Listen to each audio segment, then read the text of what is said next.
নিয়োগ দুর্নীতি মামলায় আত্মসমর্পণের পর জামিন পেয়ে গেলেন কারামন্ত্রী চন্দ্রনাথ সিংহ। আপনাদের জানিয়ে রাখি, এই নিয়োগ দুর্নীতি মামলা যেটা চলছিল, চন্দ্রনাথ সিংহ তিনি জামিন পেয়ে গেলেন। ইডি কোর্টে আত্মসমর্পণ মন্ত্রী চন্দ্রনাথ সিংহ। 7 দিনের জন্য মন্ত্রীকে হেফাজতে চায় কেন্দ্রীয় এজেন্সি। জিজ্ঞাসাবাদ করতে কোর্টে আবেদন করেন ইডির আইনজীবীরা। 1 সপ্তাহ সময় চান বোলপুরের তৃণমূল বিধায়কের আইনজীবী। শুক্রবারের মধ্যে জবাব দিতে হবে মন্ত্রীকে। 16 সেপ্টেম্বর ফের শুনানি। 16 সেপ্টেম্বর পর্যন্ত বোলপুরেই থাকতে হবে মন্ত্রী চন্দ্রনাথ সিংহকে।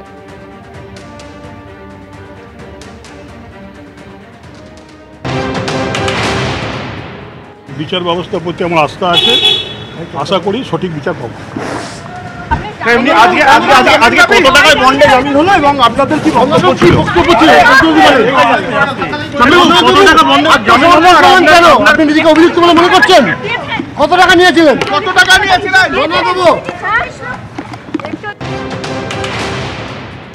আমরা একটা রিমান্ডের জন্য দরখাস্ত করেছি। সে দরখাস্তটা শুনানি হয়েছে, 16 তারিখ রাখা হয়েছে। ইন দ্য মিন টাইম বলা হয়েছে যে কন্ডিশন এইটাই যে উনি কলকাতা এবং ওনার কনস্টিটুয়েন্সি ছাড়া আর কোথাও যেতে পারবেন না। মামলার শুনানি 16 তারিখ আছে। ইন দ্য মিন টাইম ওনারা অবজেকশন দেবেন যা দেওয়ার আছে।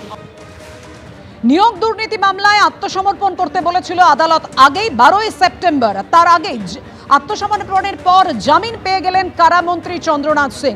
আপনাদের জানিয়ে রাখি, এই প্রসঙ্গে কেন্দ্রীয় শিক্ষা প্রতিমন্ত্রী সুকান্ত মজুমদার তিনি কি বলেছেন, কুণাল ঘোষী বাকি বললেন। পরপর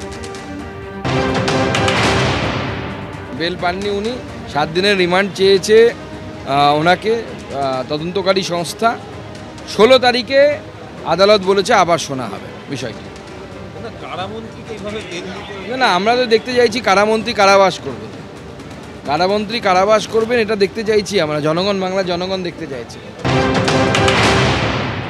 এরা এতদিন ওই প্রধানমন্ত্রী আসার পর হঠাৎ তাদের এজেন্সিকে মনে হয়েছে এখানে যাই ওখানে যাই। 1 বছর ধরে তো যাননি কেন? এখনো বাকি আছে কেন? যদি যাওয়ার দরকার পড়ে কেন? এগুলো সব পলিটিক্যাল গতিবিধি, পলিটিক্যাল মুভমেন্ট।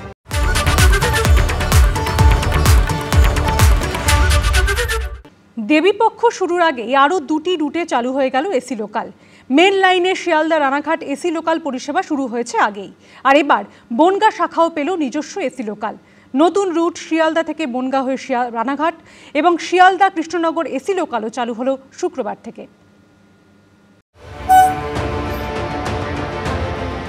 ভাদ্রের ভ্যাপসা গরমের মধ্যে ঠান্ডা ঠান্ডা কুল কুল জার্নি, তাও কিনা আবার বনগাঁ শাখায়।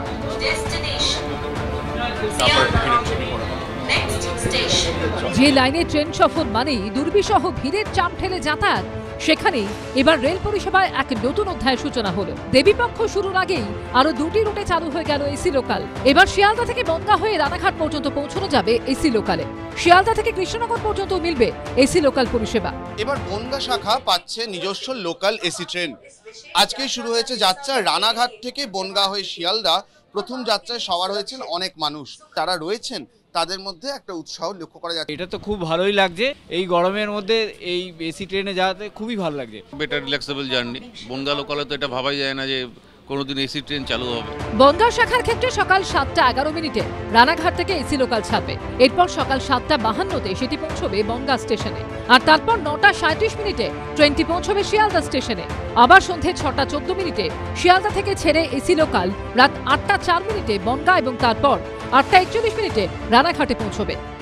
এই ধরনের ট্রেন থাকলে আমরা মানে বাচ্চা নিয়ে যখন যাই বাইরে তখন মানে কমফোর্টেবল হয়, বেশ আরামে যাওয়া যায়। লোকাল ট্রেনগুলোতে এতটাই ভিড় হয়, অনেক সময় সিটও পাওয়া যায় না, ঠিকমতো বসে যাওয়া যায় না। এটা সুবিধা, মানে এটা সাধারণ মানুষের পক্ষেও সুবিধা অনেকটাই। শিয়ালদা কৃষ্ণনগর রুটেও এসি লোকাল পরিষেবা চালু হয়েছে এদিন। সকাল 9টা 48 মিনিটে শিয়ালদা থেকে এসি লোকাল ছাড়বে। কৃষ্ণনগরে পৌঁছবে বেলা 12টা 7 মিনিটে। অন্যদিকে দুপুর 1:30টায় কৃষ্ণনগর থেকে এসি লোকালটি ছেড়ে দুপুর 3টে 40 মিনিটে এসে পৌঁছবে শিয়ালদায়। रानाघाट से बनगांव, बनगांव से सियालदा जो है उसका बहुत ही अच्छा रिस्पॉन्स आया है। फीडबैक हमें मिला है कि लोगों ने उसको एक्सेप्ट किया है। लोग पूरी तरीके से कंफर्ट है उनको कि ये हमारी सुविधा है और दे आर रेडी टू पे। बस फैसिलिटी उनको हम प्रोवाइड करें। মেন লাইনে শিয়ালদা রানাঘাট এসি লোকাল পরিষেবা চালু হচ্ছে আগেই। এই নিয়ে মোট 3টি রুটে এসি লোকাল পরিষেবা চালু হলো। রানাঘাট শিয়ালদা যেটা চলছিল তা বাণিজ্যিকভাবে বিপুল সফল হয়েছে। আমরা আনন্দিত যে প্রচুর লোক রোজ সেই ট্রেনে যাতায়াত করছেন। সময়ের দাবি মেনে বনগাঁ লাইনেও এবার ট্রেন চালু হলো। লোকজনের স্বতঃস্ফূর্ত প্রতিক্রিয়ায় বলে দিচ্ছে তারা কতটা রোমাঞ্চিত এবং আনন্দিত।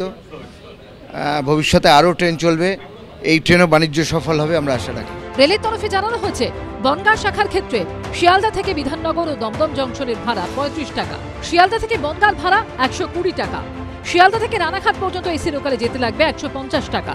অন্যদিকে শিয়ালদা কৃষ্ণনগর রুটে শিয়ালদা থেকে ব্যারাকপুর পর্যন্ত এসি লোকালের ভাড়া 60 টাকা, শিয়ালদা থেকে নৈহাটি পর্যন্ত ভাড়া 90 টাকা, শিয়ালদা থেকে রানাঘাট পর্যন্ত যেতে 120 টাকা, আর শিয়ালদা থেকে কৃষ্ণনগর সিটি জংশন পর্যন্ত যেতে লাগবে 140 টাকা। অরিত্রিক ভট্টাচার্য রিপোর্ট, এবিপি আনন্দ, কলকাতা। এবার কাটমানি বিতর্কে জড়ালেন তৃণমূল পরিচালিত পঞ্চায়েতের প্রধান। অভিযোগ, স্বরূপনগরের সারাপুল নির্মাণ গ্রাম পঞ্চায়েতের প্রধান আবুল কালাম আজাদ বাংলার বাড়ি প্রকল্পের উপভোক্তাদের কাছ থেকে লক্ষ লক্ষ টাকা চাঁদা তুলছেন। যদিও এই সমস্ত অভিযোগ মিথ্যে বলে দাবি করেছেন অভিযুক্ত তৃণমূল নেতা। ঘর দেওয়ার ক্ষেত্রে একটা এগ্রিমেন্ট ছিল 2000 টাকা করে দেবেন, এই অঙ্গীকারনামায় আমরা সেকেন্ড পজিশনে ছিলাম। রাজ্য সরকারের বাংলার বাড়ি প্রকল্পে কাটমানির টার্গেট, আর তা নিয়ে আলোচনা করছেন তৃণমূলের পঞ্চায়েত প্রধান এবং তৃণমূলেরই পঞ্চায়েত সদস্য।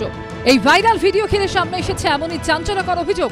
সম্প্রতি সোশ্যাল মিডিয়ায় ভাইরাল হয়েছে এই ভিডিও, যেখানে লেখা রয়েছে স্বরূপনগর বিধানসভার সারাপুল নির্মাণ গ্রাম পঞ্চায়েত প্রধান আবুল কালাম আজাদ বাংলা আবাস যোজনা প্রকল্পের বেনিফিশিয়ারিদের কাছ থেকে লক্ষ লক্ষ টাকা চাঁদা তুলছেন। সোশ্যাল মিডিয়ায় ভাইরাল এই ভিডিওতে শোনা যাচ্ছে দুই ব্যক্তি ঘর দেওয়া এবং টাকা নেওয়ার ব্যাপারে আলোচনা করছেন। যদিও এই ভাইরাল ভিডিওর সত্যতা যাচাই করেনি এবিপি আনন্দ।